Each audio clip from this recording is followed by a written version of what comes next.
Acknowledge me.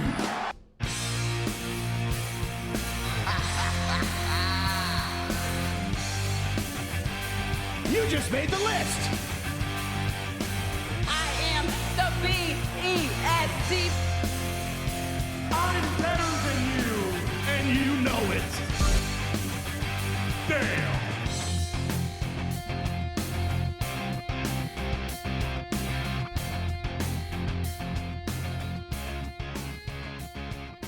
Ladies and gentlemen, welcome to another episode of Down Under the Mat. We are here in Madison Square Garage around the pool table of relevancy. To my left, we have Mr. Daniel Danielson. To my right, sitting in for Booker Ted, we've got Lachy the Hammer Valentine. I'm Roddy Reece. Let's talk wrestling. Sorry, can you do that again? Oh, that's nailed it. Perfect. We don't even need Ted anymore. No, I think Ted's been replaced for sure. Yep. He hasn't even said a word yet. He's already doing a better job. Yeah. Yippee! There he is. There we go. How's everyone week's been? Yeah, look, full on this week. We've had it's a long weekend in Canberra, so we've had a bit of time. Lockie, what have we got up to this weekend? Have you done anything special? I went on my trampoline for like 5 minutes. Yeah. 5 minutes. Did some backflips and did a few flip combos. And yeah, that was fun. Future Jeff go Hardy anywhere? right here. Yeah, did we go anywhere yesterday? He's got the brain of a 10-year-old, that's for sure. Short time period memory loss, actually. Did you maybe ride a camel? Did you ride a camel yesterday? I don't think I did, no. Yeah, I did. Yes, he did. We had camel riding. And we went Sounds to like a fun. Where'd you bakery. That was nice. I was just out at the Sutton Markets. Nice little markets just outside of Canberra. A few stalls and stuff. Went to a friend. Lockie went on a camel ride, and then we went to a bakery, which was a pretty nice bakery. Good bakery. I would say pies. What do you reckon? 8.5 out of 10. They were pretty good. I'd give him a 7.5. Oh, 7.5. He's a harsh critic over there. Low ball. But the vanilla slice, man. Oh, 10 out of 10 vanilla I slice. love vanilla slices. Mate, I like but the they are custard. just You love the custard, yeah. Yeah, the they're custard so was rough nice. to eat sometimes. Oh, yeah, It's for so sure. messy. Absolutely. But taste delicious. Oh, brilliant. I think the pastry ruins a bunch of it, though. I mean, the pastry's the best part. No, it's not. No? Okay. All right. Each to I their own. completely disagree. What about you, Everyone's Reece? got their own opinion. Anything exciting this week? Fortnite Oh, yeah, we played a lot of Fortnite. That was super fun. Oh, at times. new season. I don't know. I don't Same think I've done deaths. much this week. Just back to work first week after having all that time off for Perth. Yeah, that took a while to Did, get back into. Pretty busy week too. I think I did like an hour and a half of overtime this week. Ooh, So look at you, hard worker. I'm going to build my flex back up so then I can take time off to watch more wrestling. Yeah, well, we're going to Smart have moves. a WrestleMania weekend off Yeah. in a couple of weeks, so that's going to Looking be fun. forward to that. And then this weekend we got COG, we got Raiders, we Yeah. got Slam in 2 weeks. Yep. Yeah, busy. Good No wonder great. Ted's not Exciting, here. though. He's resting up for all the stuff we've got to get He up to. knows. Yeah. He's getting some rest in early. All right, let's jump right into it. Dan, we'll kick it off with AEW Revolution recap. Yeah, okay. So obviously AEW had their pay-per-view last weekend for Revolution. I'm not going to recap everything because it was like 11 or 12 matches or something Yeah, ridiculous. Like including there's the pre-show stuff. It's just a lot of stuff on there. I'm going to touch the three or four main points to it. Was the Ospreay debut as a official AEW wrestler, Ospreay versus Takeshita, that was given by Dave Meltzer a 5.75 stars. It was insane. good match. It was insanely good match. Like some of the spots were fantastic. It was a very typical Ospreay match with lots of different twists and turns and reversals, a couple of different hidden blades. There was a really sick, it looked dangerous suplex spot in the turnbuckle. I've seen a few clips here Was and it there, the and one that was in the one of them. apron? That was the one in the turnbuckle, that I showed you. That looked so bad. That looked like bad, but the match itself was fantastic. It was a Yeah. really, really good match.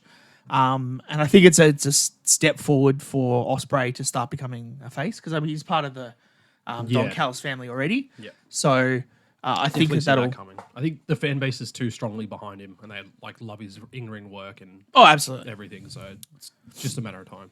And then there was the triple threat for the main event, or the co-main event, I guess, for Samoa Joe's title, which was him, Hangman, and Swerve, which was a really, really good match too.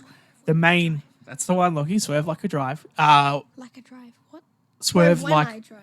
yeah, sure. The He's main, correcting his dad.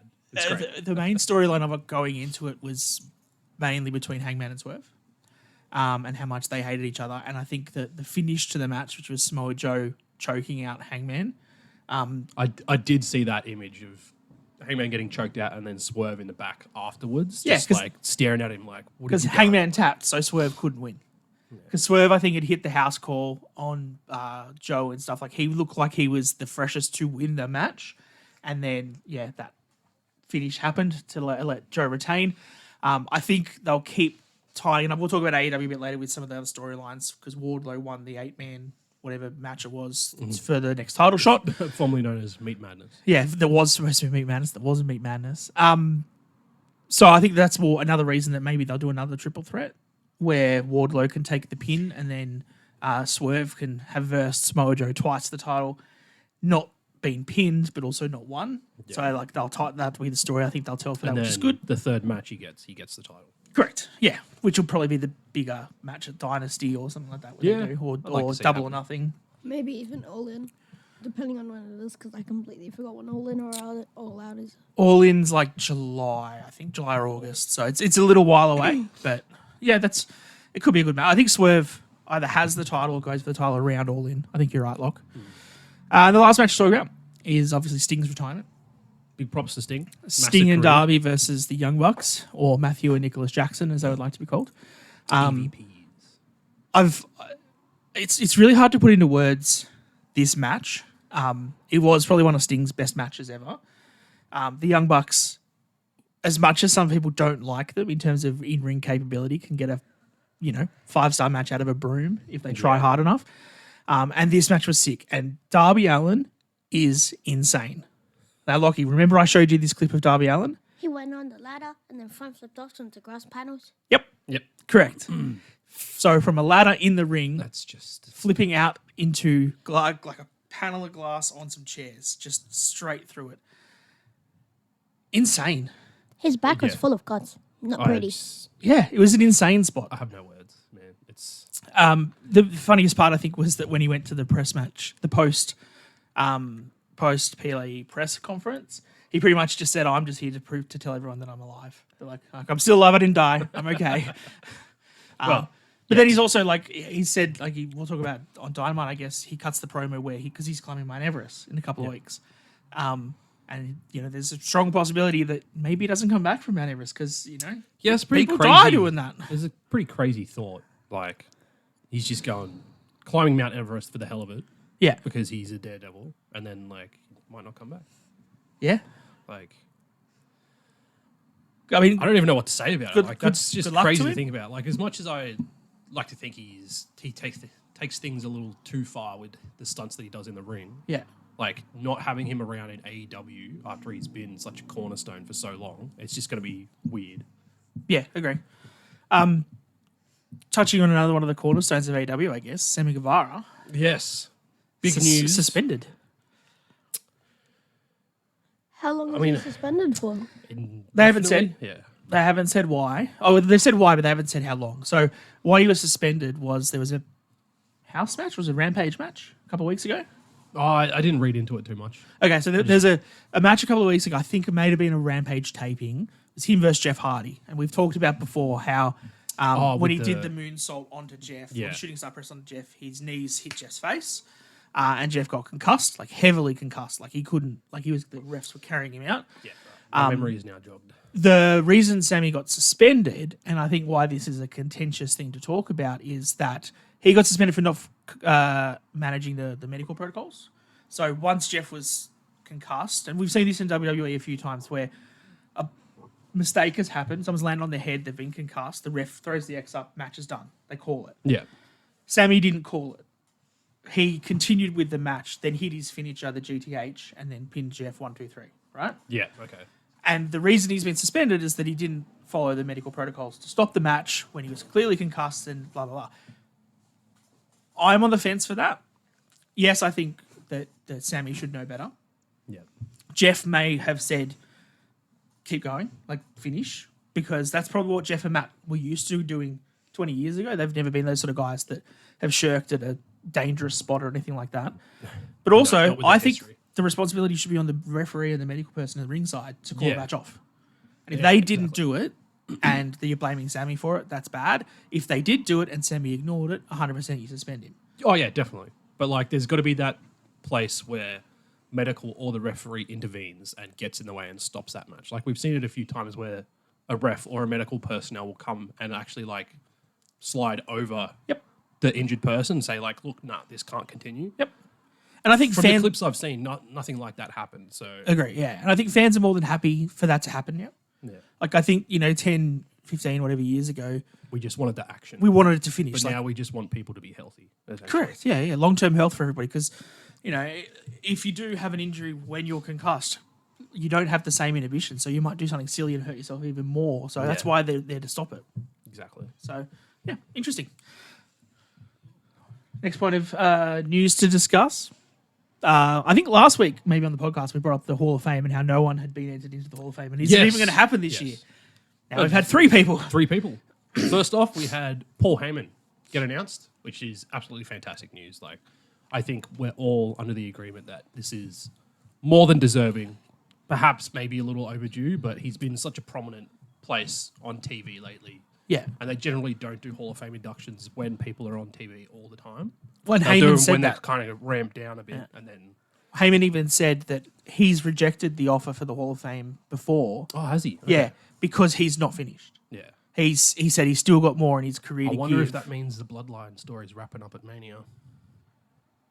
I don't know. Or maybe he's just the company man saying that I'll take the spot because, as we all heavily suggested, it was probably Vince before all this stuff happened. Heyman is probably saying, "Look, I'll go in now." Because when you think about the Hall of Fame, you think about like the Hall of Fame speeches and all that sort of stuff and the reverence around it. Heyman is someone who will have a great speech. And he will put a lot of people over and he'll talk about a lot of different stories and he'll be the real centerpiece of this Hall of Fame class. And that's the thing. With every Hall of Fame class, there's always that one person that kind of like takes the spotlight away from everyone else a little bit. Like Yep. they're like the headline inductee. Like look at you when Undertaker got inducted, he had like 45 minutes to an hour of just talking. Like he was the headline act of that Hall of Fame induction. And Yeah. I think Paul Heyman's going to be that for us this year. Yeah, I agree. Also inducted is Bull Nakano, Paul Nakano and the US Express. US Express, which has Bray Wyatt's father in it. Mm-hmm. So he's getting a bit of a nod. I think people kind of still want Bray to go in this year, but I don't think it's going to happen. Because, Sorry, look. because he's sadly passed away. Yeah, and they do. They do that frequently. I'm trying to think of the word. I was going to say post-mortem, but that's not the correct. Posthumous. Post-humus. Humus. Yeah, that's the word. Yeah, whether or not they do it now or they wait a couple of years is a thing. Bull Nakano is a good one because obviously you can tell this is the first Triple H-led Hall of Fame class as well. Yeah. There was obviously she was the first Japanese I haven't done WWF too champion. much I'm pretty research sure. And there's some photos of her floating around with Asuka and stuff when they first came into WWE and stuff. So she's been around backstage with those sort of girls and stuff a fair bit too. So I think it's really good. It's like she was sort of the trailblazer, I guess, in terms of the stuff in Japan. One thing I have seen since the announcement of a induction for Bull Nakano, I believe it was a Japan interview that got done with her. You right there, mate? Like he just can't sit still. He's too excited to be on camera. She has apparently said that she thinks that she has one more match in her. So it'll be interesting to see if Triple H will test the waters on that to see if it's something that the WWE crowd might be interested in, or whether it's something that New Japan will take on board and do that. So Who'd you say? Who'd you say that Oscar had? Who'd you say that has a last match? Bull Nakano. So she's an older Japanese wrestler, like what Asuka is now, but picture 30 years ago. yeah, So non-face paint person. No, she did have some face paint. Yeah, she had face paint around her eyes and stuff, and she used to have like real spiky sort of hair and stuff. Oh yeah, that Different seems kind of cool. character. Yeah, she seems cool. Yeah. I reckon there'll be 1 or 2 more people. yeah. I think it'll be a fairly small class this year. I think last year was only 5 acts, so I think that's probably about right. And especially now that they do the Hall of Fame post SmackDown on a Friday night. And I think, like, you look a few years back, like, while we were in Perth, we ended up sitting down and watching WrestleMania 31. That had, like, 9 different people in the Hall of Fame that year. And that's, like, when you get to that sort of stage, it's a little much. Yeah. Like, I think keep it small, a handful of people every year. And that way, like, it kind of stretches out that longevity of just, like, good content sort of thing. Yeah. Because, like, we discussed it before, sometimes it feels like they're just throwing people in to just, For the sake of being in there, yeah. sake of being in there and to have more people on the Hall of Fame card that year. But keeping it shorter every year, it's going to, I think, be better in the long term. Excited looking at the stuff, Lockie? You're looking at your title? My title. You looking at Mummy? And the Rhea Ripley sign. Yeah. I don't get it because Mummy is always on top, down under. Like, Yeah. So Australia's down. Australia's down under because we're under the rest of the world. Yeah. So she's always on top so we're the in coolest. Australia. We're called the land down under. Did you not know that? No, What are they teaching you in school? I don't know. Yeah, obviously not that. They taught us about the Antarctic Ocean and we learned about the continents and stuff. Yeah, Australia's we- its own continent, and because it's at the bottom of the map, that's why we're the land down under. Yeah. Technically New Zealand as well. Yeah, But it's less commonly referred to as down under. yeah. Even though one of the magnets I got while I was over there says down under New Zealand. Down under New Zealand. That's also why we're called down under the map, because we're down under. Yeah. Yeah, that's right. All right, while he flexes, the next thing we've got on the news chart about is the John Cena interview with Chris Van Vliet. Yes. Very interesting. Some you of the haven't clips seen that have it? been coming out of that. Go watch it. It's a really good interview. Chris gets a lot of really good interviews and a lot of really good content out of that. Oh, yeah, for sure. I think this is like the second really good. Look, do you want to just sit still and stop like flexing in front of the camera? Funny. Because Cena had the interview with Logan Paul a couple of weeks ago. That was fantastic. A really good insight into John Cena as a man and what he's done throughout his career. And Chris's one's the same. He gets a whole lot of stuff out of him. But he gets a lot more stuff from a wrestling perspective out of John, which I think is really interesting to talk about. Now, Lockie, you obviously love John Cena, as most kids do. But you can't see him. He's literally right over there. Is he? Why is he in Why is he in Madison Square Garage? Because he wants to hang out with us. Because he's stalking us. Oh, okay. Okay. So a couple of the key things to talk about, obviously, go watch the interview because it's great. But he does talk a lot about, or they specifically bring up the 2012 Rock versus Cena stuff and the possibility of a heel turn. And how Cena says that he was ready. He was done. He was locked in for it. Was what within 48 hours he had new music done, new gear set up. Yep. Like the whole 9 yards. Yep. And like if you have a look on the internet, you can find some photos and stuff of it. There was like Cena in the ring gear, which is kind of like the Kurt Angle strapped kind of wrestling gear. He had like proper wrestling boots and stuff for it. I think it would have been great. And what he did say too was like, this is something that we've always known with John Cena is that when he's doing a character, he's doing it 100%. Yeah. He goes all in on it. It would have been fantastic to see. He said that if he was going to do it, he was going to not be nice to the fans. He was going to stop cutting his sort of Fruity Pebbles types promos. He was Stop doing wishes. and that's the thing. That's the thing that I think got like, everybody. Once he mentioned that, like that was the big thing for me. That was like, yeah, that's why they didn't do it. Because if he said he wasn't going to do Make-A-Wishes for the kids, and he is the most Make-A-Wished person ever. And for him to say, look, 500 plus. Or is it's it probably getting more close than to that by 1,000 now. Yeah, it'd be huge. It's crazy.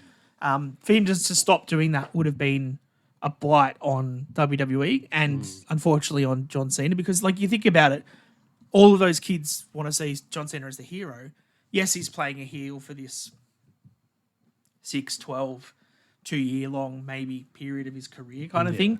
But like that would be 100 kids maybe that would want to see him, and he'd be like, no, not doing it because I'm a heel. So I get why that sort of didn't go forward, but it would have been cool for the adults and stuff, for those of us that were a little sick of Super Cena at the time, to have seen a different side of him. Not so much for you, Lockie. He also talked about MJF. Yeah, John Cena has been like face for like most of his career. His entire career. I don't think he's ever really been a heel, unless like the first. The first little section of it, like when he made that transition into Doctor of Thugonomics, he was heel for a bit, but then I think he just like naturally got over. He talked about MJF, Lock, where he met him at the Iron Claw premiere. Yeah, the Iron Claw. Essentially, just like it was a really good story to the point where he said that he didn't want to sort of hide from MJF or anything, or didn't want to like steal the spotlight from him because he was the one that was in the movie, although it was for 7 seconds. Oh, Really we watched it while we were in Perth. Very disappointed about how little screen time we got. Yeah, of MJF, which was sad. And it was kind of like, if you got good like facial recognition, like when you're watching stuff, you would have been like, oh, there he is. But if you don't, you probably would have missed him watching Yeah, it. Like it wasn't in there long. It was that quick. But yeah, Cena did mention that, had to touch him and said he really likes his work. He's doing a really good job and he's super. And he goes, one day we'll get you to the batting for the right team. Yeah, I liked that wording, the right team. Yeah. I thought that was a bit funny. Subtle little plug there that he's always going to be a WWE shield, which is great. Like John said that himself, that that's what he does. And then he was talking about the other one that I think was the most interesting story he started talking about was the Bray Wyatt Firefly Funhouse match. Wow, I absolutely loved that when they did this. It was so good. I didn't realize they wrote it 2 days beforehand. Like that's I didn't that's know 2 amazing. days, but just everything they did in that was fantastic. I love the fact that we got like heel John Cena coming out to NWO music. Yeah, it's like NWO Bray and that sort of stuff. Yeah, really interesting stuff. So go watch that interview because it's a really good insight into Cena as a man and Cena's career. Yeah. While we're on the topic of John Cena, in that same podcast with Chris, he has stated it was Jimmy Kimmel. Yeah, it was on Jimmy TV. Kimmel. Yeah. My mistake. He stated that he is wide open for WrestleMania. So just let that sit. He'll be there. Let It's that WrestleMania image 40. Of course, ponder he'll be there. in your brain. Cook up your own storylines. Almost halfway there for double digit, halfway there to 100. WrestleMania 100. Who do you reckon's going to be on that? Who does Roman Reigns retain the title against? On WrestleMania 100, Yeah. He's going to hold it for the next 60 years. he won't. They will cryogenically freeze Roman Reigns and then unthaw him once every year for WrestleMania to defend his title, retain it, and then he gets cryogenically frozen. And WrestleMania be against Walt Disney. Yep. They'll unfreeze both of them. Yep. Lockie doesn't get the reference. No. I get the reference because I saw it in Power Rangers once. Oh, okay. Because there was this kid who was like, there was this guy who was like a caveman looking guy, and he was Was like, it Jasper? he was, Frostilicus? and he was helping his little brother, and then there was like a cheetah that knocks him off a mountain, and then he got frozen, and then he got frozen for like 151 years. Okay. And then these scientists, aka like the leaders of Power Rangers and stuff, they found him, Yeah. unfroze it, bring him back to the space, unfroze him, and then he got bonded with a power gem. Long-term storytelling in Power Rangers. I like it. I like it. Yeah. Good work, Power Rangers. What else we got in the news? Bianca Belair. Bianca, yes. So I really don't like the fact that we have to report on this stuff just before we get started. It's the fact that it's still happening in this day and age is just getting ridiculous. So for context, for those that didn't see it, and again, like Ray says, we don't condone any racism at all. No. This is stupid that people are this Idiotic and naive, blindsided to have like, these kind of just- comments and to think that they can put this sort of stuff in a social forum. It's stupid, and you're horrible humans. But essentially, there was a picture of the photo shoot from the WWE 2K24 release, and it had Rhea Ripley, and Cody Rhodes, and Bianca Belair, because they are three of the cover artists from WWE 2K24. They also three of the biggest superstars in WWE. Hands down. No doubt about it. Three of the best wrestlers they've got, three of the best merch sellers, the top of the card, great WWE figures. And some comments were, I think the one that I saw was one of these things is not like the other. Yeah. The other thing is like, why is Bianca on there? And it's more racist, undertones to that. It's disgusting. What are you doing? Like, why do you feel the need to even comment that kind of stuff on a post like this? Like, I don't get it. And the support that obviously has come out for Bianca was very similar to the support people got for Maxine a couple of weeks ago when she got booed and stuff. Ava's come out, Rhea's come out. I've seen Zelina. I've seen Ivy Nile come out as well. 100%. In support. It's great because obviously the support that locker room has, which is what Cody has mentioned a few times, is that locker room's like a family, and that's really good. Yeah. But also like the general internet wrestling community should be condoning racism because this is stupid. Why are people saying this kind of stuff? Why do we need racism in the world? Like, you should just be proud of her because she got onto the cover. Like, why are we being so rude to her? Like What From the happens mouth of babes, people. Like, he is exactly right. Like, why do you even see colour? It doesn't make a difference. Yeah. Like, what happens if we went up to you and we called you, and you said, and we said, "You're white, get off the cover." Like, that's literally how she felt. Yeah. Just don't. Exactly, Lockie. Well done. Look, I hate that we have to talk about it. Yeah. I hate that we do, but Just people should be better. Yep. Straight up. Speaking of Just being be better, booing someone at their own wedding is pretty hilarious. That's absolutely fantastic. And we have cross-checked and triple-checked and quadruple-checked that this is a real wedding, Reece. Yes. It's not LA Knight. Dom Mysterio actually got married. Yep. To his high school sweetheart. They've been together since they were 14. Yeah. Like, that's crazy. It's like 11 years Good or on 'em. something. Good on Yeah, 'em. congratulations. I love seeing situations like that where people meet so young and then stick it out. Because everyone talks about young love and the fact that it will never last and that sort of stuff. But, like, Love at You can- first sight. yeah, that too. Like, you can see, like, I've seen a few slides of, like, them through the years and Yeah. they just look happy, like, all the time.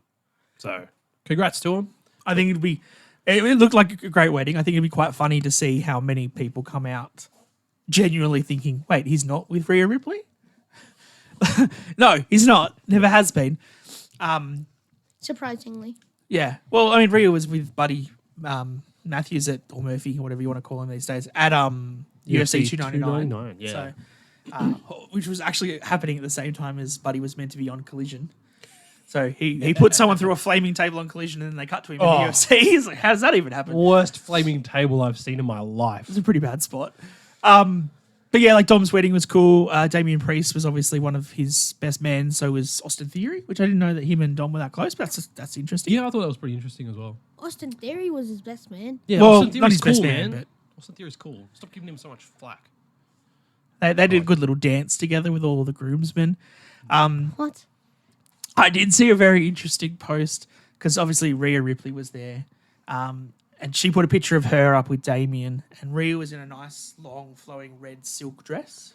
She looked absolutely gorgeous. She always does.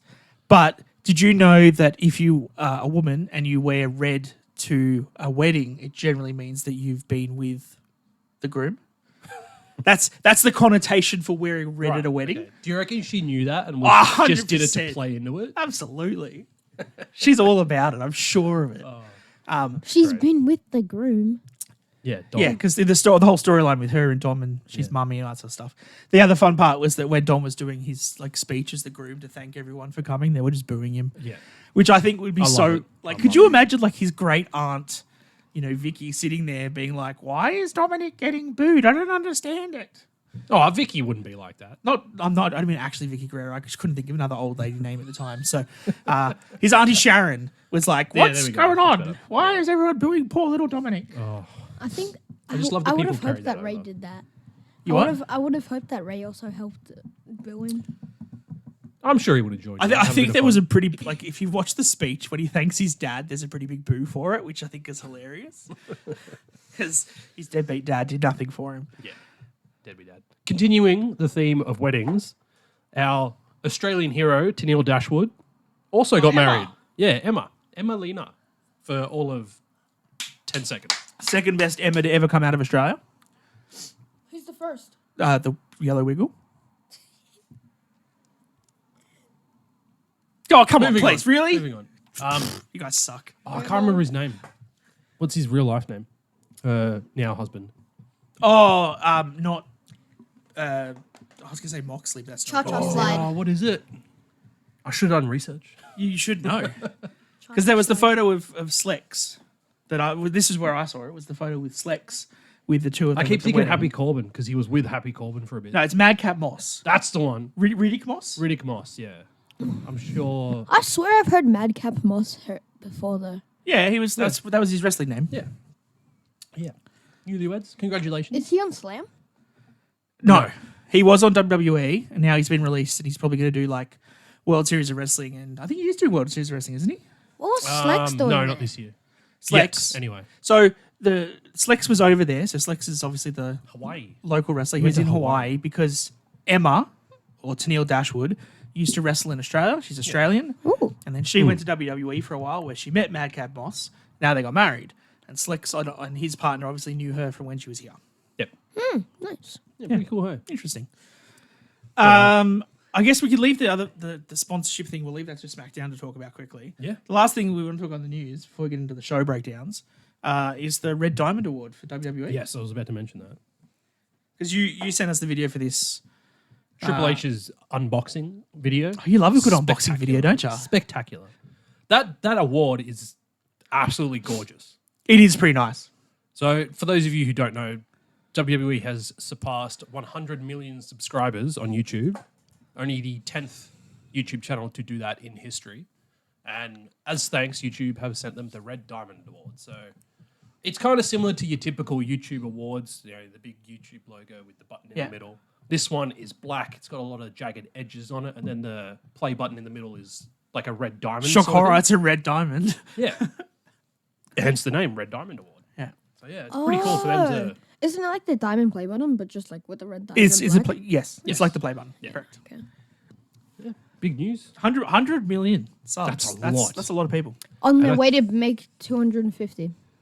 You reckon? And I think on SmackDown, after they mentioned that award, they said there's collectively over 81 billion hours of watched time with their video content on YouTube. That's a lot. That is a lot. But I mean, to be fair as well, I've also noticed them putting up like full matches and stuff lately. Like they've been doing a lot of promotion of like it was coming up to the Royal Rumble. They put up every real Royal Rumble up until this year's one. The same as the Chamber, they put them all up. Yeah. Then they're doing like I think I've seen on their YouTube page. There's like the whole history of Hollywood Rock. It's like a 2.5 hour video of all of the stuff for Hollywood Rock stuff. So there's heaps of content that you can go and see now. So I can see why they're getting more and more subs and why there's getting so many watch time hours because, they have 30, 40 years worth of content. Put it into some YouTube videos. You're going to get lots of people watching it. Yep. That's how you bring in the numbers. Maybe we should put some matches up. We can put full match. Yeah. Sure. Lockie, do you want to do a wrestling match at the trampoline? You and Reece? No holds barred? I'll bring the tables. You bring the flames. Yeah, just don't light the table on fire because it won't work. All right. I'm not trying to burn down my trampoline. You don't want to? No, good choice. Okay. Good choice. All right, It's way too much money. that's all the news that we've done. So let's move into the shows. Yep. We can start with Raw. Lockie, your mate, Seth Rollins, came out for a big promo on Raw. I didn't like this. I'm just going to put that out there. You didn't like the promo? I didn't like that one aspect of the promo that everyone decided to chant afterwards. Well, it worked because everyone chanted it. Yeah, I know, but it's just so childish. So it was Cody that came out to cut the promo to say, response back to what The Rock set for his tag team match. Seth then came out, called him Diarrhea Dwayne. There was a diarrhea chant. Essentially, it was 12 and a half minutes or whatever it was, a promo for them to say, See you on SmackDown. watch SmackDown and we'll tell you what we say. Like, there really wasn't anything else to it, right? I think people over-analyzing the promo since is probably the most interesting thing because there are certain frames where You read into this so much. 100%. It's Seth Rollins. He's like, such a mark. his history, like, who knows? He's not turning Little on Cody. things. You never know. Just the one angry look on him. Here's my theory. If it happens, this is the way it happens. He smacks him with the belt. No. Maybe. Wait, let me cook for a sec. Okay. They lose a tag match Yep. on night one. Bloodline rules. That's Hands what I down. want to see. Yeah. This ends up having Seth being less than 100% for the match with Drew. Drew rolls over him. Seth loses the title. Seth, we might get like a little backstage promo. He's taken things personally. He's maybe thrown a little thing out there. Oh, if I hadn't done that tag match, I'd still be champion. And then he just like walks off screen or whatever. We get to the title match. Cody ends up winning. During his celebration, Seth attacks him from behind because effectively Cody cost Seth his title.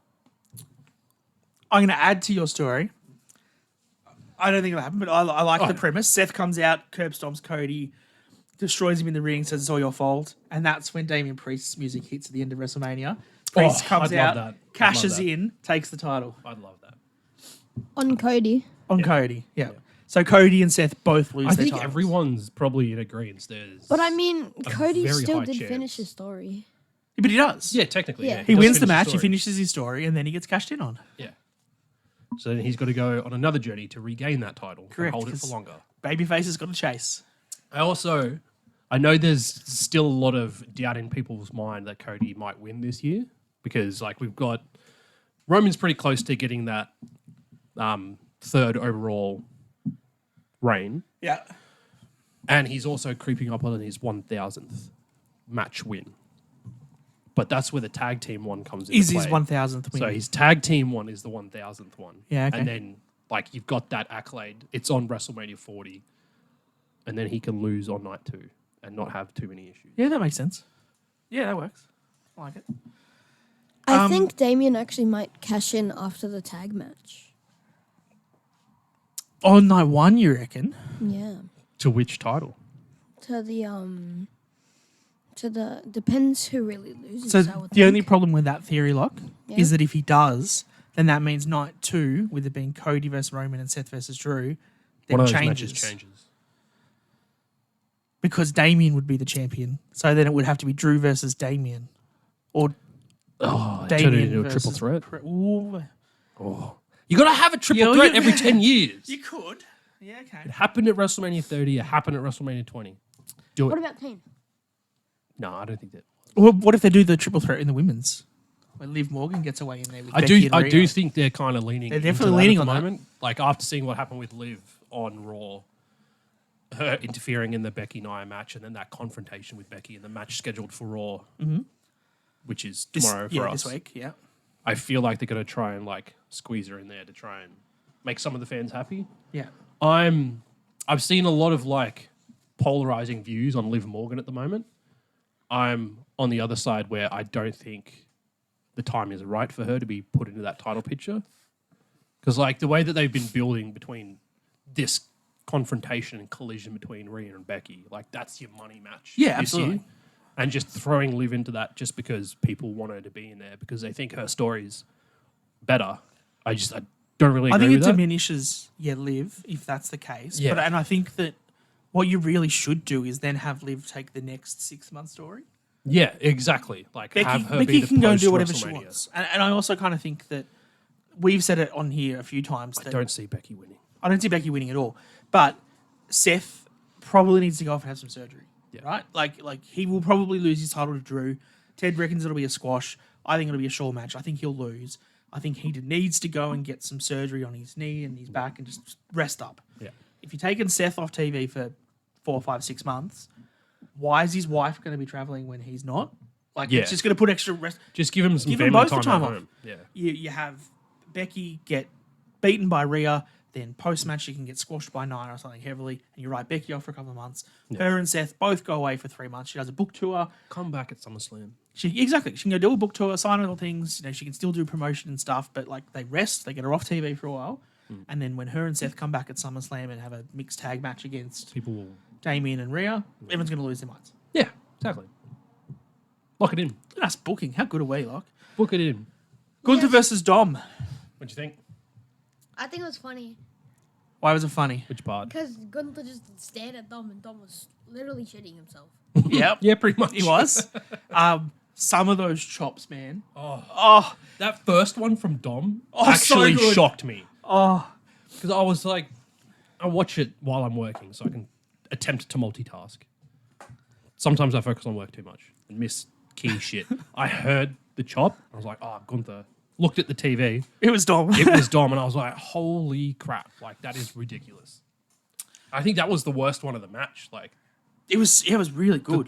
the sound from that rivaled anything that Gunther did in that match. It was crazy. And I love, like, this was a really good match. It's not quite on the level of Gunther Gable, but it was pretty up there. very good match.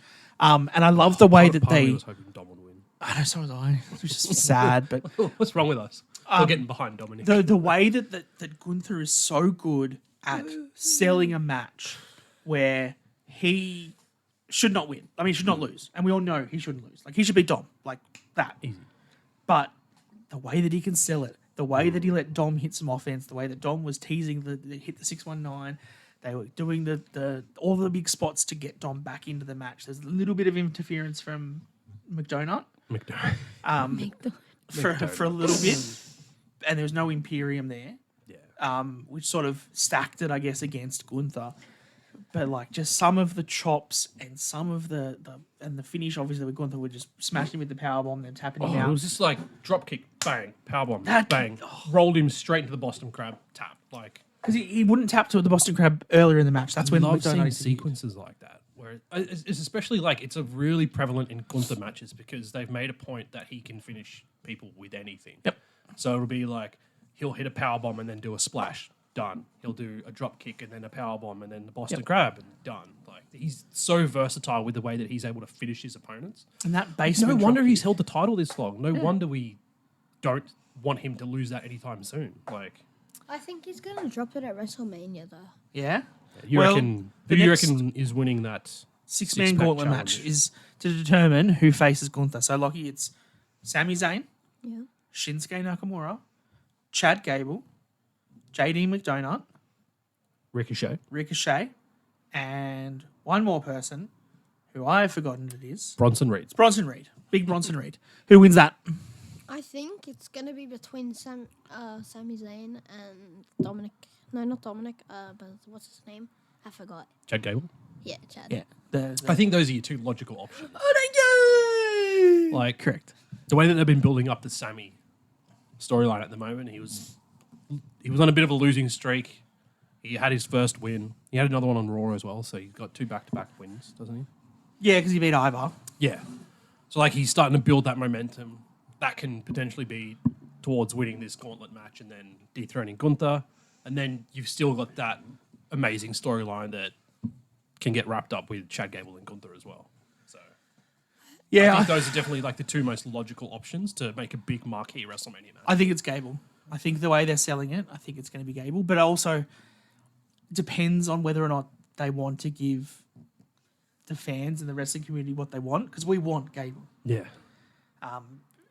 We can't have everything we want. We can't have everything we want. And I don't think they need That's to the give us problem. everything that we Well, want. like that's the So- thing. Like when you look at how WrestleMania is teeing up at this stage, like you look at the Roman Cody match, the Seth Drew match, Bailey and Io, Rhea and Becky. Rhea and Becky. Everyone assumes all those titles are changing hands. Like I've seen a lot of stuff online that everyone that's Yeah, walking out of bar WrestleMania Rhea. as champion. Yeah. No, but like people still think Becky's going to win. Oh, yeah. I And, like, don't that's see what I'm it, saying. but- Like everyone thinks there's going to be all new champions out of WrestleMania. I just Yeah. don't think that happens. And there's got to be a couple of areas where people retain their titles. I would personally like Rhea and Gunther to retain. Yep, agree. That's I pretty much think And I that think Logan retains too. one of the boys win it, right? In the 6v6 gauntlet match. What a surprise. Yeah. And I think that they're gonna do quite a good match against him, but I think he just slightly retains. You think Gunther still a, retains? with a bit of interference with Imperium. Okay. I could see it. I could see But that. if they're going to do that, don't bury Chad like that. Yeah, don't bury Chad. I guess a couple of other notes that I have here from Raw. There was that Judgment Day versus Imperium match later on in the show. Oh, absolutely fantastic. Fantastic Amazing. match. Judgment Day were wrestling as the faces. Yep, 100%. Which Which I think, was great to see. I think this is really fun because I think this is just Triple H just telling, 4 of his better wrestlers, go out there and put a match on. Yeah, and like that Do was the what? thing. Like Imperium versus JD, like the 2 matches that we had on Raw, both of those were technically heel versus heel matches. Yeah. But one, I think Judgment Day was portrayed as face in the Gunther match as well. I'd say it's like people booed Dom, but I feel like they were kind of rallying behind him a little bit in that match. Yeah, I could see it. I think So it's people interesting still to wanted see Gunther to win. whether though. they're going to actually like push that further and do a full turn for Judgment Day because Well, we talked about for a while that when and if Damien cashes in, he turns face. Yeah. Because that's the kind of like the cash in thing would be that sort of propelling him on his sort of a face turn. We can tell that everyone's cheering Rhea. Yeah. So she's going to go face eventually or pretty soon, I reckon. Are they, you're right. Are they testing the waters to just turn them all? yeah, gonna be interesting. Because I love Finn Balor. I think they'll like even if they turn all of them face, I still think they'll boo Dom just for fun. Oh, 100%. Yeah, he's never 'Cause gonna why do not? that. It's I mean, great. he gets booed at his own wedding. He's going to get Yeah, booed on like- Raw. I also think that the Devil's gonna come back out at WrestleMania. Finn Balor's devil. Yeah. I'd we like The haven't- demon, you mean? Yeah, the demon. Because we haven't seen him ever since last WrestleMania. That's correct. which I think he should not have lost that much because the Demon doesn't lose, but you know, Edge being Edge had to finish him. It depends, Locke. I think that there has to be a reason for Finn to bring out the Demon. Yeah. And I don't think a tag match or a tag title match is enough for it. Yeah. He needs a big program where it's Finn. If they do a split where Judgment Day implodes on each other, Damien causes, cashes in, Finn turns heel and stops him cashing in or something like that, and then you have a Damien versus Finn thing, yes, I could see that Finn then becoming the Demon in one of those matches. But it's a lot of work to it. Yeah. Like, that's the sort of thing with Demon Finn Balor. Like, anytime that he brings that out, it's because he's up against a wall. A big foe? Yeah. Like, look at one of the last times before that match with Edge at WrestleMania was against Roman, against someone where he needed to pull out everything that he had to be at that level to potentially knock them down. So that's the sort of... Did he go Demon when he versed Roman? Yep. Oh. And then lost. He lost. Moving on. I'm also so shocked that we haven't seen a Rhea Ripley spear because ever since Spear? Yeah, because it's when the Judgment Day won the titles off Sami and Kevin Owens. Because remember when Rhea Ripley speared Kevin Owens through the thing? Through the barricade? Yeah. Barricade. We haven't really seen that since. Yeah. That's a good pickup. I don't even remember that. I like that he also called him Barry Barricade. And they did a bit of a spoof spot because Kevin Owens put his hand on the barricade and it was already falling over. Oh. So then Rhea Ripley just screamed and Yes, started. How does this kid remember that? He knows more about stuff than Ted. We don't need you back, Teddy. Sorry, bro. Sorry, man. You've been he replaced by a 10-year-old. And she just started sprinting at him and just bang, sent him through it. Yeah, no, I and then remember they the pinned spot. Sami. They did a coup de grace and then the 2 stomp thing. And Yep. then they won the match, got 1, 2, 3, and then won the titles.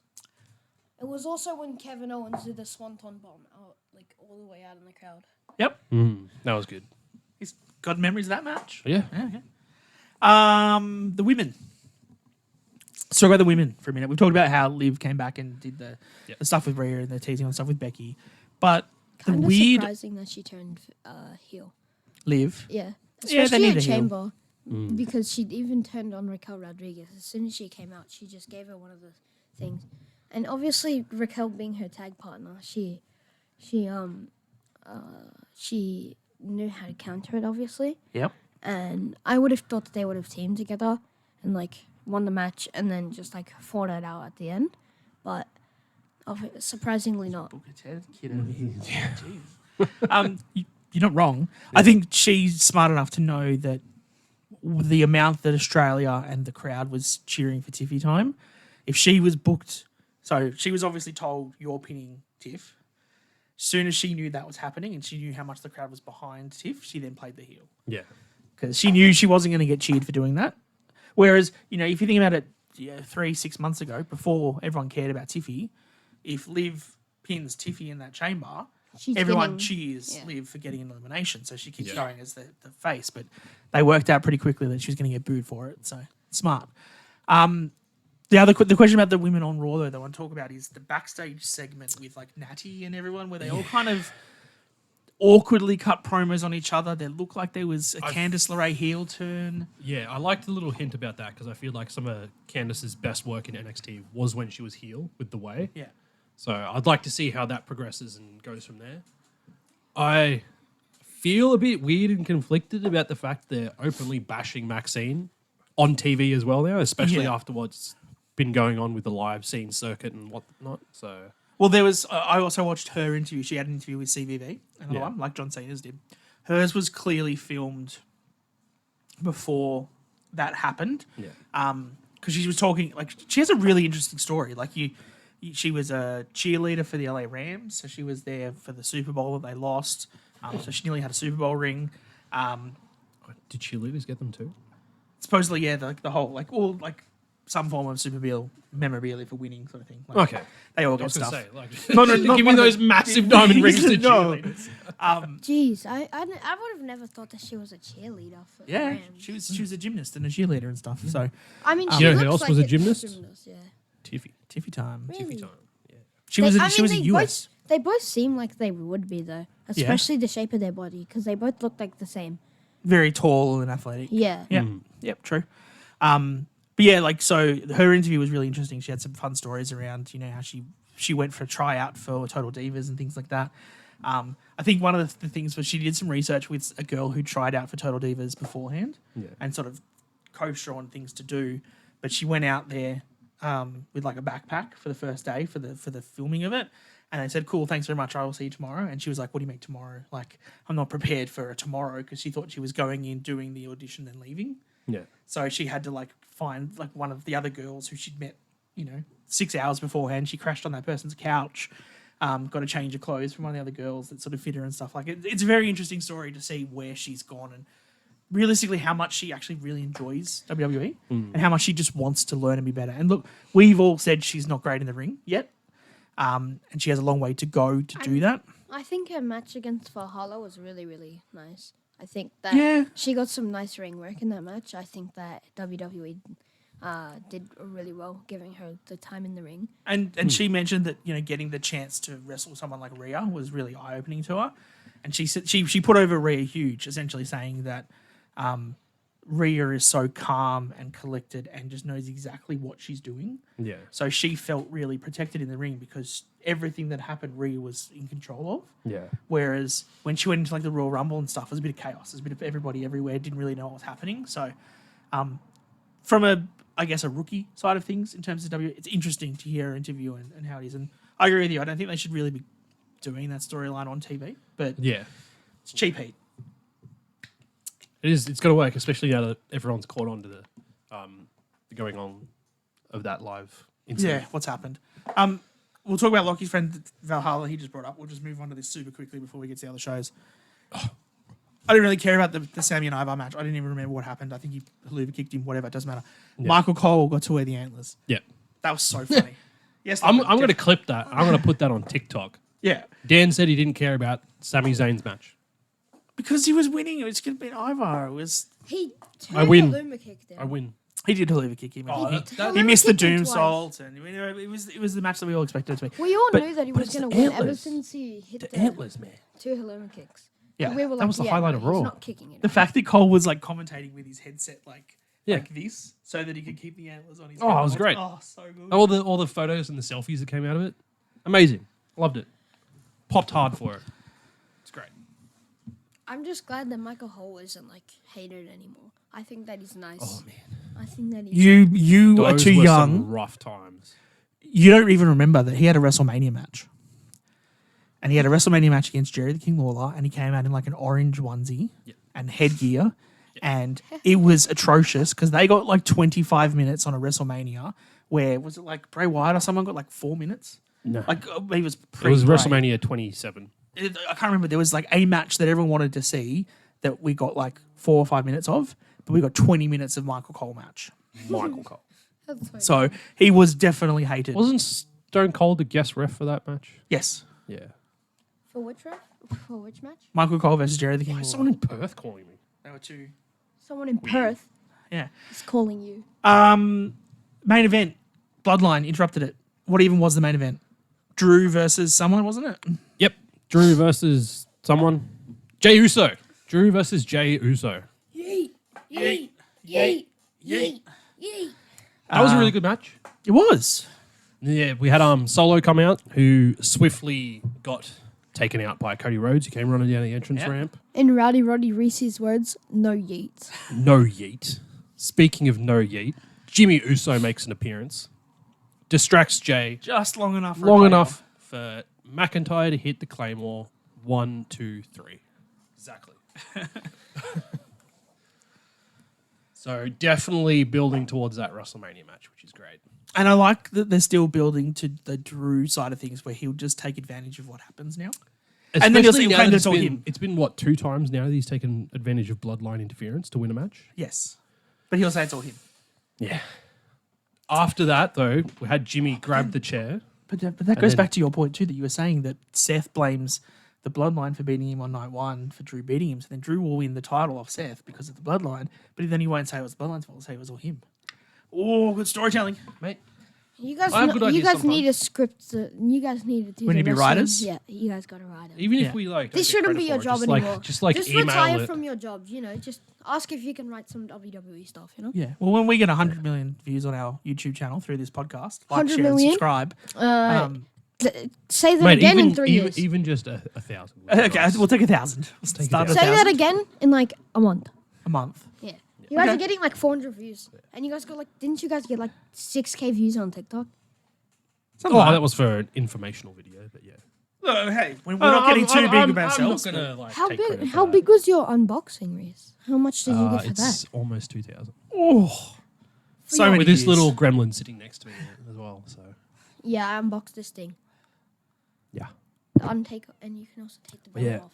Yeah. that final shot from Raw. With the chair. Because like Jimmy came out, grabbed the chair. Seth comes running down the ring to take him out. Drew ends up claymoring Seth, and then that shot of Seth laid out, Drew holding the title, and the WrestleMania logo in the background. Loved it. Thought it was great. Excellent way to cap off the show. All right, we're running long because Lockie keeps talking about all the details of the tag matches he remembers. But let's roll through the rest of the shows quickly before the end of the episode. NXT Yep. was no mercy. Roadblock. NXT Roadblock. I put two notes because I didn't really watch it. I've got a TikTok recap out if you want to go onto our TikTok and Go look at our TikTok. that. That'll help us out. I don't remember everything that happened, so Hit the follow button. go read that. Dijak hit a sick top of the cage moonsault in his Yeah. match against Joe Gacy. That seemed pretty I crazy. liked this match. I thought it was pretty good. And then Trick Williams finally returned. Yes, he did. So explain to me how that main event worked because like I was Alright. confused because it was So, Mello versus Tony Tony D'Angelo D'Angelo. to Yep. see who wins to face Ilya, Yeah, so winner would face Ilya at Stand and Deliver. which is For the, the title. WrestleMania weekend. Yep. Yes, Okay. correct. So the way the match ended up finishing was Mello was on top, about to hit the money shot off the top rope. Trick's music hit. No Oh. trick. Tony recovers enough to hit his finisher on Mello, gets the 1-2-3, seals his spot at Stand and Deliver. Rolls outside of the ring, grabs the microphone, says he had to pull some strings or whatever Yeah. to get that queued up as a distraction. So, and then he says he's got a surprise for Mello. Trick's music hits again. Out comes Trick. Mello's been rolling with some personal security guards for the last couple of weeks as well. Yeah, I've they seen were them. Yep. by ringside. They came into the ring to try and protect Mello. Trick took them all out. Okay. So I think this means that we get a Trick versus Mello match. Stand and And then Deliver. we get an Ilya versus D'Angelo match for the title, so that the Trick and Mello doesn't have to have the title. Makes sense. It's decent booking. Smart. Yeah, it's looking pretty good. It's going to be a good weekend. Do you want to do Dynamite or SmackDown? Let's do Dynamite. Dynamite. Swerve's now a full face. Yep.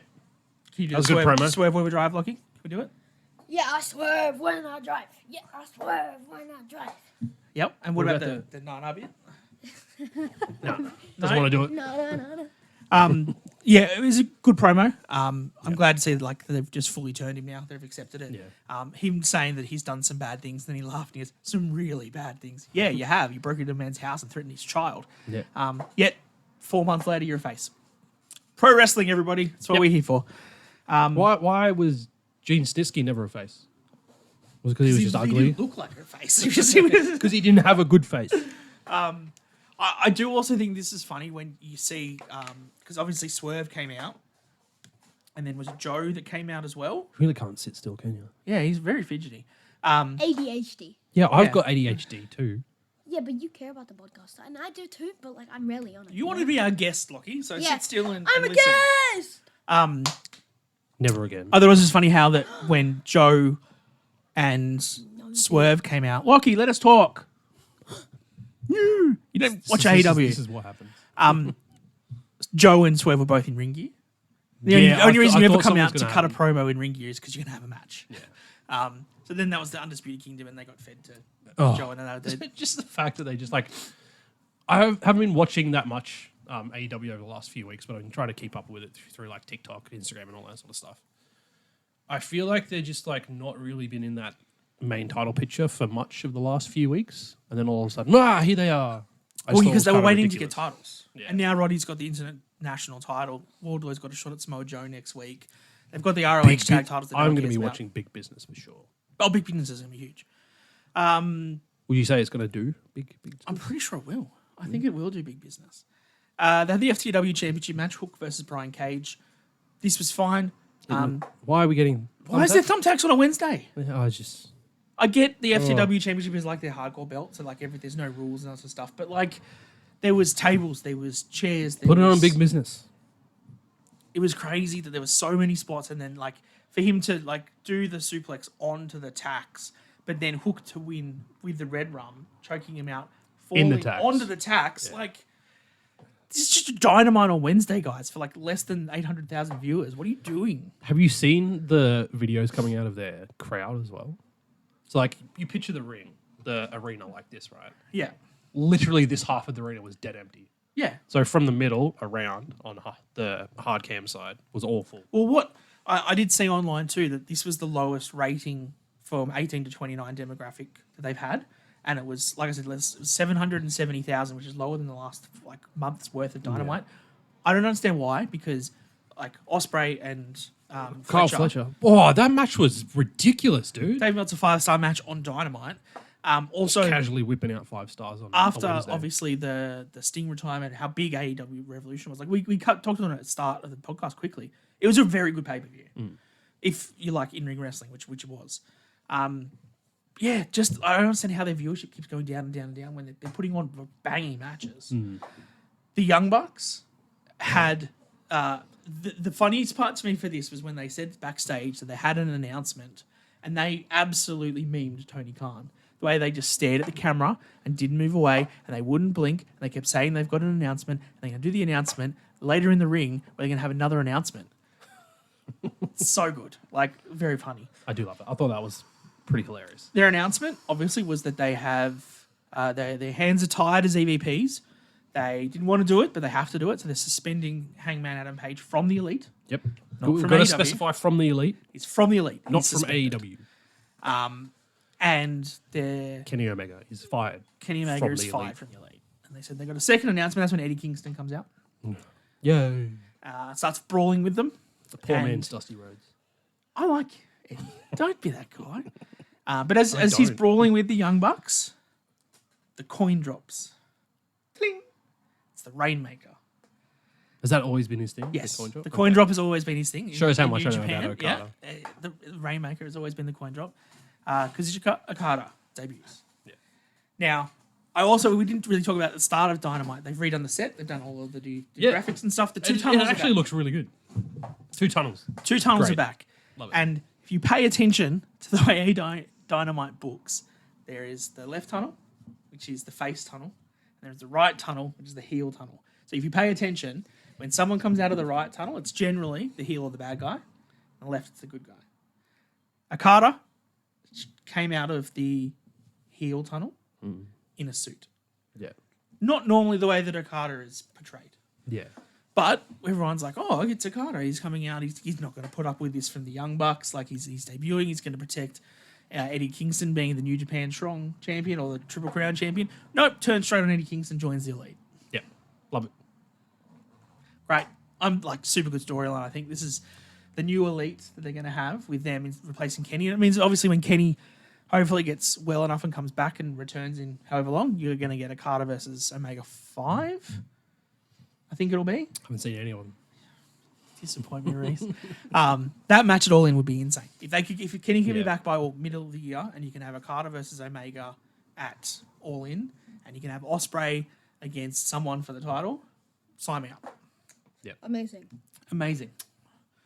And then Bone apple tea.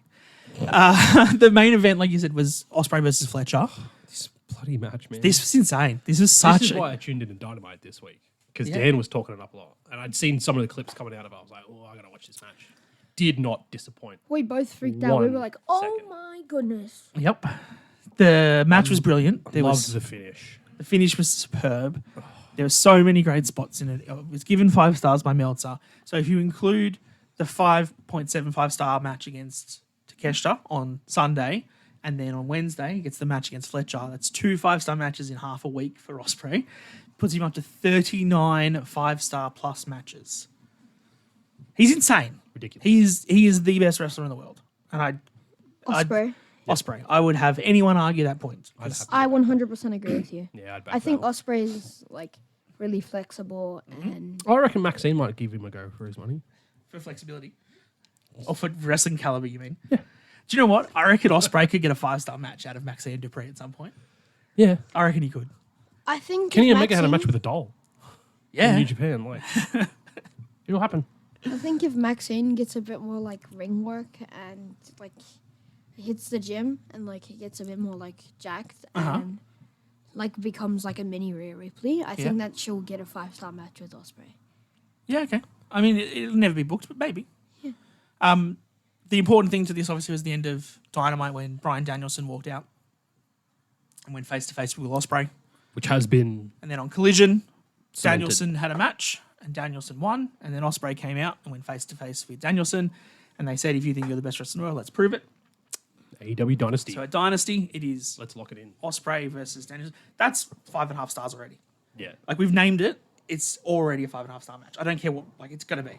Yeah. It's going to be insane. I'm pumped to see that. 7.5-star match. Has he ever gone above 6? He's done a 7-star match.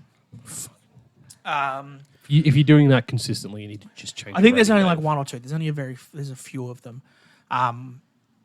Because for some reason the other day I went through Wikipedia and went through all Ospreay's 5-star matches. And a lot of them, primarily, are in New Japan.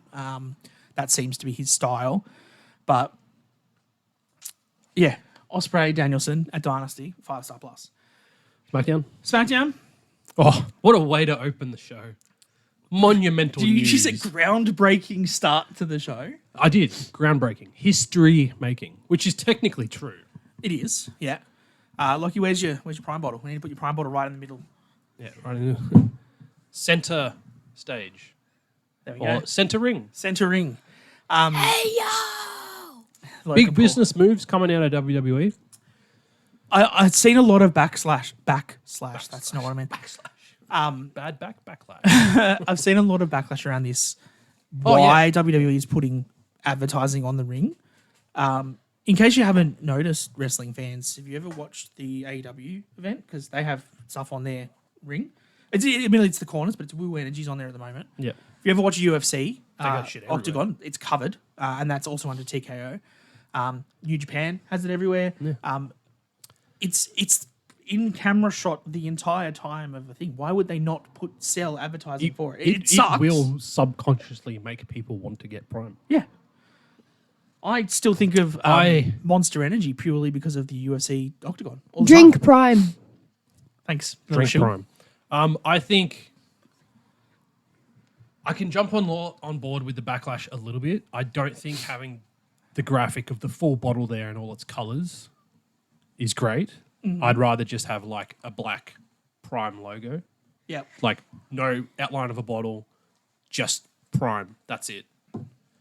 It's going to be a little more easy on the eyes, easier to adjust to, because I know Yeah. people are like, oh, it's going to be so distracting. What if it's slippery and the wrestlers slip over? That's the thing that Sean Rossap from Fightful had said, was that he has seen a lot of rings with advertising, especially UFC and Strikeforce and different things previously, where the graphics themselves are slippery.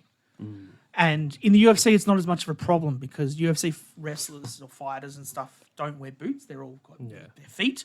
So you can grip the mat better. You don't have as much problems with it. Whereas in wrestling, a lot of guys are wearing shoes or boots that could slip on something on the mat. So you don't want to see that cause problems long term. Yeah. But I think if they, like, I think marketing-wise, it's a great idea. I think going back to that statement I made about the bottle, I feel like having that bottle graphic on the ring, that would be slippery because you've got to get the colours and stuff embedded vibrantly enough for it to come across properly. Whereas if they just have the logo, they can probably just ink that into the mat itself rather than having any sort of decal on the top, which could hopefully subvert that sort of issue and minimise potential injuries moving forward. But yeah, in terms of marketing, absolutely amazing business decision on their part. Like, it's just got to rake in money. For the rest of the promo itself, though, Logan was fine. KSI came out. Randy snuck up from behind him and hit KSI with an RKO that KSI sold like a wrestler who's been doing this for 10 years. It was such Absolute pro. a good RKO. Spot on. Perfect. And I also loved it. Have you seen the stuff on Instagram and stuff where Logan Paul's camera guy was there? Yeah. So obviously he got the camera out to film him and KSI and take the photos, but he had his own little microphone on himself that went to his camera. So there's footage of Logan being like, no, don't do it. No, don't. Oh, that's my fault. That's totally my fault. Oh, it's my... So good the way that he reacts to KSI getting over. And I love that Randy RKO'd him and then just dragged him onto the middle of the prime bottle. Yeah. For the camera shot. Absolute power move. Perfect. That then led to a tag match, which was, It was fun. in ring wise, probably my highlight of the night. A-Town Down Under. Yep. Against Your KO. mate, Lachy. Grayson Waller. Yeah, this guy got a selfie with him. Nailed it. And Indy Harwell and Kevin Owens and Rhea Ripley. Oh, a little subtle flex there, child. I took the flex, photos for KO and Rhea Ripley, so I got to meet him too. I just didn't get photos. He shook Rhea Ripley's hand. Yep. If you want any DNA, just like come find me. Just get a swab. The finish of that match. The pop-up RKO. Oh my god. I Lachy and I- popped so freaking hard for that. We were watching it, and I called it. I said, as soon as you went into the corner, and I said, oh, watch. Pop-up KO! Yep. It was so good. It was great. Such a good finish. Give him the tag titles right now. He Just do called it. it mid-spot. I did, yeah.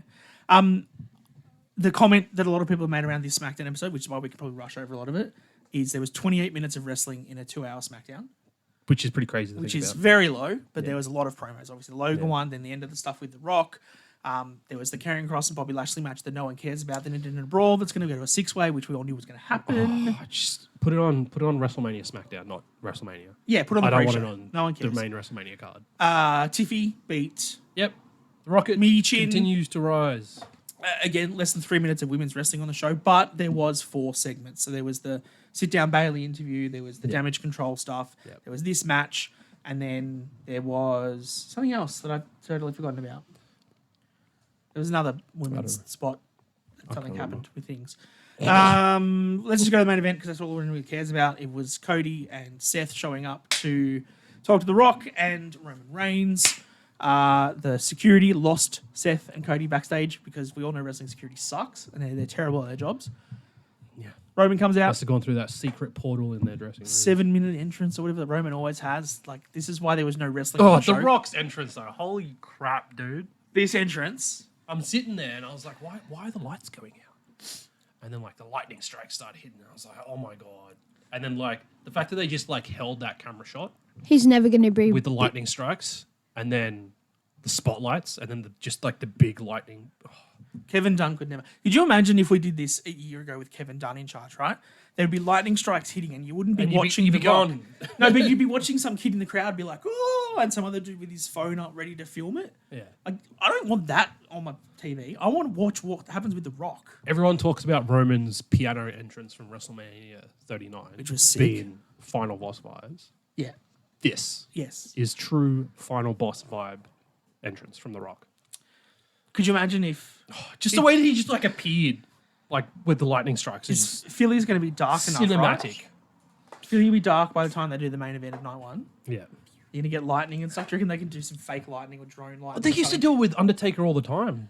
Yeah. The Rock's getting an entrance, man. You guys are talking about it. It reminds me of the Shazam movie. I got lightning in my hands. Oh, yeah. And then how The Rock tried to get that whole universe to himself and make Black Adam from a bad guy to a good guy just because he wanted to be. Yeah. Yeah, it was a terrible movie. Still haven't seen it. You're not missing out on much, trust me. So Cody and Seth came through the crowd. Seth didn't even get his entrance music, which is fine. We still got the woes when they hit the ring. And then we kind of got the same promo from The Rock and Roman Reigns like we Yeah. always had. They kind of just rejigged it. I don't feel like there was anything new until Seth stepped in. Also, the Rock, like last week, had a 20-minute Instagram promo before SmackDown where More cinematic masterpiece. he was in a cowboy hat, an empty rodeo. I do say that, but like, man, he prattles on a lot.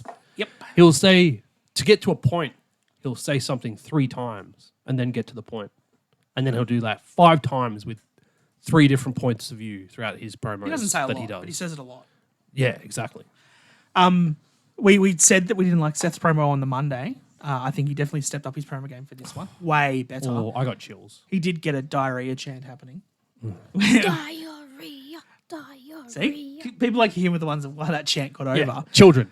But Seth coming out, calling him midlife crisis Rock, telling him to shut his mouth. I didn't get it. That was great. That was really sort of stepping in. Yes, they accept the tag match, which we all knew was going to happen. Oh yeah. Then I called this, like, I think I looked back at the TikTok video. It was like just after the press conference or just before. Yeah, Super just Bowl after. day. Super Bowl day. Once Yeah. that so it's just after. promo came out, Yeah. tag match. I called it. But I think a lot of people did. Everyone did when we saw that, yeah.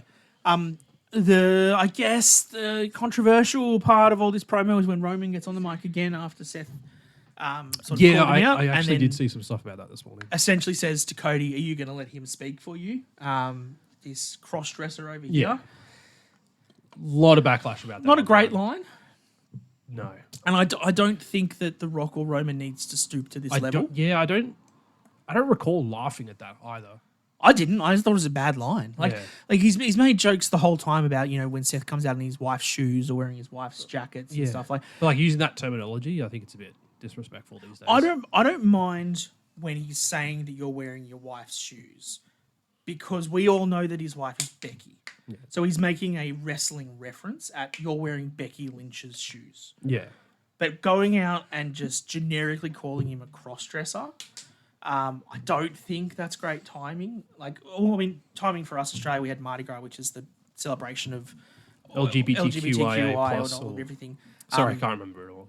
Which is a big thing, I guess, in Australia and across the world. Everyone's being much more accepting of this kind of stuff. Yeah. So using that kind of terminology At this time of year. is cheap. Yeah. It's just, and it's unneeded, I think. So Especially from someone like Roman who has so much in his arsenal that he can pull out. yeah. To And the resort fact- to a cheap insult like that. And the fact too that this was the least cross-dresser Seth's looked in a while. Yeah, he just had really baggy clothes. It was a big jacket. So Don't get me wrong. I put it in the TikTok video. I think Seth sticks out like a sore thumb in this segment. in comparison because to of the what others, he's for sure. wearing. I'd love to see him tone it back a little bit. Yeah. Go back to suits. They can be sparkly. They can be patterns. They can be whatever. But like, I like the high vis one he wore on the Monday. especially like leading into this caliber of a match at WrestleMania 40, just Tone have it back some a nice smidge. little like skinny suits on or whatever. Yeah. Tone it back a little bit. I It'll liked present a little better. I liked what he wore at the WrestleMania 39. I think it was pretty funny.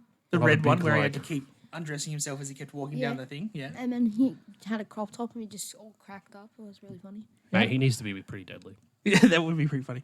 But anyway, the promo ended essentially with The Rock saying that Cody has got his family. He's got an older sister and an older brother. His brother is going to be a future Hall of Famer, which we probably agree with. Yep.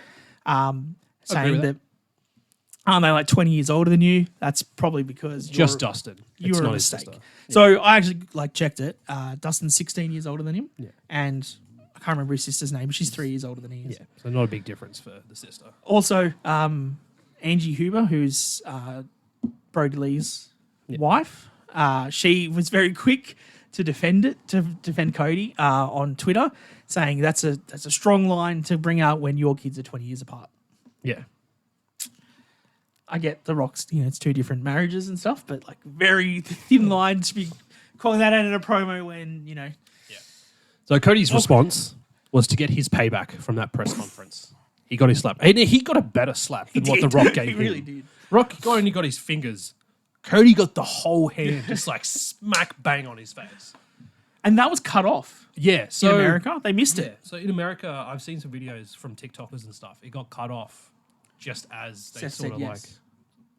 No, I was post that. I thought it was when Seth so said yes. the slap happened, and then like a few seconds later, as Rock threw his mic away and started moving towards Cody, then it cut off. Yeah. I think we got a few extra seconds here in Oh, Australia. I thought it was cut off even before the slap.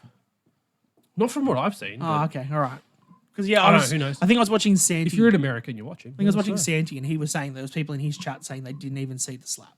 Yeah, because I've also read some stuff in the fallout of that saying that Fox would not allow SmackDown to extend their time Yeah. to get that promo finished Because properly. it's supposed to be a full brawl. Because that ending was a little rushed.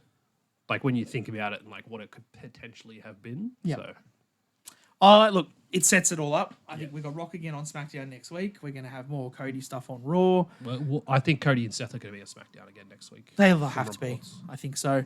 Obviously, this builds the tag match. We all want Bloodline rules for night 2, I think. Yeah. Because I think that's going to be way more fun to book and to have. I don't really want the one-on-one, sorry, Ted, between Cody and Roman.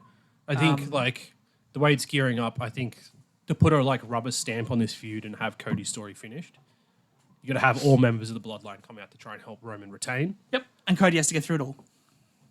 Lockie, what are you doing? But he's got to have people come There's out a and help screw him. unscrewed in the table. Don't touch it. Just leave it. I'm Don't touch rescrewing it. it with Don't my touch it. fingers, okay? Okay. He's fixing the pool table of relevancy. Thank you. Yeah. I did it now. Okay. Okay. Yeah, I agree. I agree that there needs to be the entire bloodline. It needs to either implode and the story ends, or at least heavily start the implosion of that bloodline so that he's gone in the next few months. I'd like to see Solo interfere. Roman still can't get the win. Roman starts pushing Solo and then he just walks away. Yeah, okay. Just walks You don't back want to down the turn road. on Roman at WrestleMania. Not the turn on Roman, but There's the island of relevancy. the on Lucky's walking away will effectively signify that. Yeah. And then the actual turn can happen where he attacks Roman at a later date, I'd say. I agree. All right, that's everything. That's all the wrestling for the week. Yeah. Lockie, from all of the things we've talked about on this podcast, what has been your highlight of the week so far? I think Raw and SmackDown, I think that they did really good promos and Mm-hmm. stuff.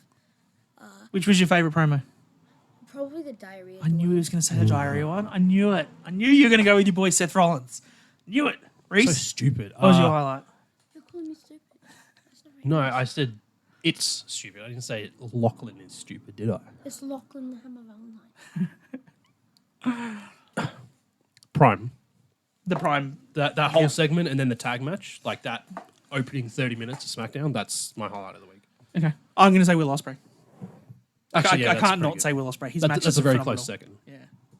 I'm just a WWE mark. Oh, look, Dynamite Dan is back now that Will Ospreay is on the TV. And, next week you've got the Elite versus Kingston Penta and Pac, I think. Is Pac's back? Yeah, Pac's back. Thank God. That's going to be insane. That's going to be a good match. That's why I'm watching. That is going to be I absolutely saw that get announced. I was like, yeah, I'll tune in. We all know Mercedes Moné is coming out. But Oh, yeah, we know that's what big Money. business is for. yeah. Yeah. Money. Mercedes money. I really want to see her and Bailey as the hugger back. You got to go wait a couple of years. Oh, speaking of Mercedes Moné, very quickly touch on it before we wrap it up. Yes. I heard in an interview, I didn't hear the interview, but I heard people referencing an interview that she hinted at making an appearance in WWE Yeah, she said she'll be after back. her signing. She said she'll be back. No, not like that, but an appearance at WrestleMania. No, that's not what she said. Okay.